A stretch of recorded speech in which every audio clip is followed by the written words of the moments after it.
দর্শক, খুবই গুরুত্বপূর্ণ একটি খবর। হাসিনা সহ গণহত্যায় জড়িতদের গুরুত্বপূর্ণ কল রেকর্ড প্রসিকিউশনের হাতে।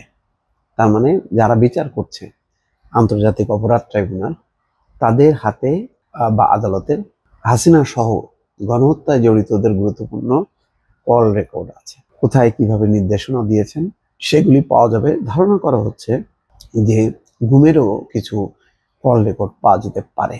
এটা যদি প্রকাশ হয় বা বিষয়বস্তু জানা যায়, এটা একটা বড় ধরনের ঘটনা এবং তদন্তে অনেক অগ্রগতি হবে এবং শেখ হাসিনা যে গুম খুন হত্যার সঙ্গে জড়িত সেটা আরো পরিষ্কার হবে।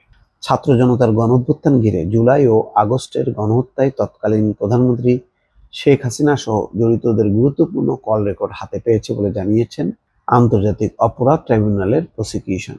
গুমের গুরুত্বপূর্ণ তথ্য পাওয়া গেছে বলেও জানানো হয়েছে। গণহত্যা এবং এর আগে যে গুম।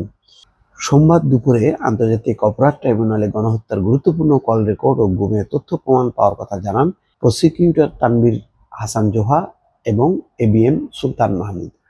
তারা জানিয়েছেন, গুমের গুরুত্বপূর্ণ তথ্য প্রমাণ মিলেছে, তবে ট্রাইব্যুনালে তথ্য প্রদানে অসহযোগিতার অভিযোগ করেছেন প্রসিকিউটররা।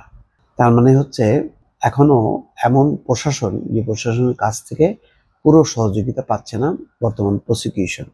ট্রাইব্যুনালে বলা হয়, প্রথমে কোটা এবং তারপর সরকার পতনের আন্দোলনকে কেন্দ্র করে গত জুলাই এবং আগস্ট মাসে বাংলাদেশে ঘটে যাওয়া হত্যাকাণ্ডকে গণহত্যা হিসেবে অভিহিত করা হয়।